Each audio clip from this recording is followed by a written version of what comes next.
نحمده ونصلي على رسوله الكريم اما بعد فاعوذ بالله من الشيطان الرجيم بسم الله الرحمن الرحيم شهر رمضان الذي انزل فيه القرآن صدق الله العظیم. محترم و مسلمانانو ورونو د روزې والا میاس الله رب العزت موږ ته سترا نصیب کړی د چې دغه میاس د الله رب العزت د رحمتو او د برکتو نه ډکه ده. د الله رب العزت رحمتونه په دغه میاس کې راوري په مسلمانانو باندې او الله رب العزت دی موږ او تاسو ته د دې روزې د میاس ټول برکتونه الله رب العزت حاصل کړي. دغه میاس هغه میاس چې الله رب العزت دغه ته ډېر لوی برکات او فیوزات یې ورکړي دي. نو هر مسلمان باید له دغو برکاتو نه مستفید سي او له دغو برکاتو نه ګټه واخلي او هر مسلمان کوشش وکړي چې په دغه میاس کې په نیکو اعمالو کې کثرت وکړي، نیک اعمال زیات وکړي. نن زه یو حدیث د نبی علیه صلات وسلام تاسو ته ذکر کوم چې نبی علیه صلات وسلام په هغه حدیث کې د څلورو کارو تذکره کړې ده چې تاسو دا څلور کارونه زیات کړئ. په دغه میاس کې څلور کارونه زیات کوئ. حضرت سلیمان فارسی رضی الله تعالی عنه د نبی علیه صلات وسلام نه نقل کوي چې نبی علیه صلات وسلام فرمایلی چې تاسو د روزې په میاس کې څلور کارونه ډیر کړئ. څلور کارو ته زیات متوجه اوسئ، دغه څلور کارونه زیات کړئ. نبی علیه صلات وسلام فرمایلی دي چې تاسو به د روزې په میاس کې لا اله الا الله ډیره یایي او لا اله الا الله هغه کلمه ده چې الله رب العزت نوي سل کاله یو سړی په کفر کې تیر کی، یو سړی د الله رب العزت په معصیت کې نافرمانی کې تیر کی، لیکن لا اله الا الله وایي الله رب العزت و د لا اله الا الله ویلو په وجه سره جنت ورکوي. یو سړی اویا اتیا کاله د الله رب العزت دشمنی د الله رب العزت په نافرمانی کې تیر کړی ده، کفر یې کړی ده، لیکن په آخري کې لا اله الا الله کلمه نصیب سوله، الله رب العزت په دته جنت ورکوي. نبی علیه صلات وسلام فرمایلی من قال لا اله الا الله دخل الجنه، چا چې لا اله الا الله ویل الله رب العزت به د جنت ته داخلوي. نو د لا اله الا الله کلمې ډیر برکات دي. نبی علیه صلات وسلام ویلي دي چې په دغه میاس کې تاسو لا اله الا الله ډیره یایي. نو هر مسلمان ته پکار دا دي چې لا اله الا الله په دغه میاس کې د لا اله الا الله ورد ډیر کی، لا اله الا الله بار بار یایي. دغه کلمه خپله ژبه باندې جاری او ساری وساتي. کوم مسلمان چې دغه کلمه یایي او اخیری کلمه چې کله دی وفات کیږي زړکدنی او دغه کلمه به د په خوله باندې جاری، الله رب العزت به دته جنت ورکوي. شیخ محی الدین ابن عربی رحمه الله دا یو ډیر لوی بزرگ ډیر ولی دی الله رب العزت مقرب بنده تیر سوی دی یای چې ماته دغه خبره راورسېدله چې چا لا اله الا الله اویا زره وارې وویلو الله رب العزت به دته مغفرت نصیب کوي، ټول ګناهونه به الله رب العزت دته بخشي او دته به الله رب العزت جنت ورکوي. ما دغه لا اله الا الله لزان سره شروع کړله، اویا زره وارې مې وویله، بار بار مې دغه تعداد پوره کړ، بار بار مې اویا زره وارې لا اله الا الله وویلله چې خپلو اقرباو ته، خپل مور او پلار ته، خپلو خپلوانو ته به زه بخشم. یو ورځ زه په یو دسترخوان باندې ناست وم او په دسترخوان باندې یو ځوان له ما سره میلمه و او هغه ځوان په باره کې دا خبره مشهوره وه، دته کشف حاصل ده، دته هغه خبرې الله رب العزت ورښکاره کوي چې عام انسانانو ته نه معلومیږي. په دسترخوان باندې ناست هغه ځوان خوراک شروع کړی ده، نو اچانک په ده باندې بېهوشي راله، اچانک یې وزړل، چغه یې له خولې ووتله او بېهوښه سه، را بیدار سه. شیخ محی الدین ابن عربی رحمه الله فرمایي ما پوښتنه تیر وکړله چې ځوانه دغه حالت ولې در باندې راغی، ولې دا خفګان در باندې راغی، مخ ته د هر قسمه میوه پرته ده، دسترخوان باندې ناست یې، ولې دومره پریشانی در باندې راله، ولې دا خفګان در باندې راغی، ولې دې وزړل، ولې دې چغه له خولې ووتله. هغه ځوان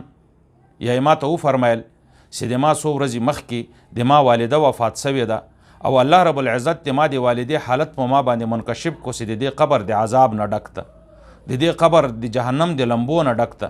نو ما هغه حالت ولید وی په ما باندې خفګان راغی، زه خفه سوم په خپله مور باندې، نو د ما د خولې نه بې اختیاره آواز ووتویه. محی الدین ابن عربی رحمه الله فرمایي چې ما خو هغه اویا زره وارې لا اله الا الله کلمه بار بار ویلې ولې، لیکن چاته معلومات نه و، صرف ما ته معلومات و چې دغه اویا زره وارې ما لا اله الا الله ویلې ده او دا به زه چې چیرې مردی چیرې مړی خپل خپلوانې داسې انسان یې چې د الله رب العزت په عذاب کې ګرفتار هغه ته به بخشم. ما په زړه کې له ځان سره فیصله وکړله چې یوه حصه د 80,000 د دغه ځوان مور ته زه بخشم. لږ وخت وتو یې دغه ځوان په کټ کټ باندې وخندل، خوشحاله سه، په مخ کې هغه د خوشحالي هغه اثرات را پیدا سولو. ځوان نه مې پوښتنه وکړله چې ولې دې وخندل، ولې د خوشحالي اثرات در باندې ښکاره سولو؟ ځوان یې ما ته وفرمیل چې الله رب العزت د ما والده سي وفات سوی ول او په عذاب کې گرفتار و، الله رب العزت د عذاب نه خلاص کړله، الله رب العزت د جنت په نعمتو باندې سرفراز کړله. محی الدین ابن عربي رحمه الله فرمای چې ما ته له دې نه اندازه وسوله چې دا حدیث چې دا ما ته را رسېدلی ده چې 80,000 وارې څوک لا اله الا الله کلمه ویایي الله رب العزت به هغې انسان ته بخشش کي، او که چیرې یو انسان 80,000 وارې دا کلمه د بل چا لپاره ویایي او وبخشي، کوم انسان ته چې بخښلی د الله رب العزت به هغه ته بخشش وکړي.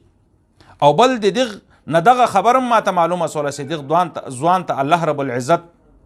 کشف وال صفت ورکړی د الله رب العزت په د باندې حالت منکشف کوي. نو نبی علیه صلات وسلام فرمایلی دي چې په دغه میاشت کې تاسې اول دا کار کوئ چې لا اله الا الله په خپله ژبه باندې جاري او ساري وساتئ، لا اله الا الله کلمه ډیره یایي. دوم نبی علیه صلات وسلام فرمایلی چې تاسې استغفار یایي، د الله رب العزت په دربار کې توبه وباسئ، الله رب العزت نه بخشش وغواړئ، کوم ګناهونه د انسان نه سوي، صغایر سوي، کبایر سوي دي، په هیره سوي دي، په قصدن باندې سوي دي، په دغه میاشت کې د الله رب العزت نه مغفرت وغواړئ، او مغفرت د الله رب العزت نه زیات غواړئ، ځکه انسان خطاکار د ګناهګار د انسان نه ګناهونه سوي دي، نو انسان ته پکار دا دی چې د الله رب العزت نه مغفرت وغواړي، د الله رب العزت په دربار کې توبهګار سي. نو دوم کار باید انسان دغه وکړي چې د الله رب العزت په دربار کې توبه وباسي په تیرو ګناهو باندې، او د الله رب العزت په دربار کې استغفار په کثرت سره یایي. دریم نبی علیه صلات وسلام فرمایلی جنت تمنا دی الله رب العزت نه په دې میاشت کې کوئ، د الله رب العزت نه د جنت نعمتونه غواړئ، او په جنتو کې بهترین جنت چې دغه جنت الفردوس ته. مسلمان باید په دغه میاشت کې د الله رب العزت نه جنت وغواړي، د الله رب العزت نه د جنت طلب وکړي. بل څلورم نبی علیه صلات وسلام فرمایلی دي چې په دغه میاشت کې د جهنم د اور نه پناه غواړئ، د الله رب العزت نه. د جهنم اور ډیر سخت اور ده، د جهنم تکلیف ډیر سخت تکلیف ده، د جهنم عذاب ډیر سخت عذاب ده. نو نبی علیه صلات وسلام فرمایلی جهنم د عذاب نه، د جهنم د اور نه تاسې پناه په دې میاشت کې غواړئ. نو دغه څلور شیان نبی علیه صلات وسلام ذکر کړي دي چې تاسې د روزې په میاشت کې د دغو څلورو شیانو تذکره زیاته کوئ. یو لا اله الا الله ډیره یایي، دوم استغفار ډیر یایي، استغفار کوئ، د الله رب العزت په دربار کې د خپلو ګناهونو توبه وباسئ.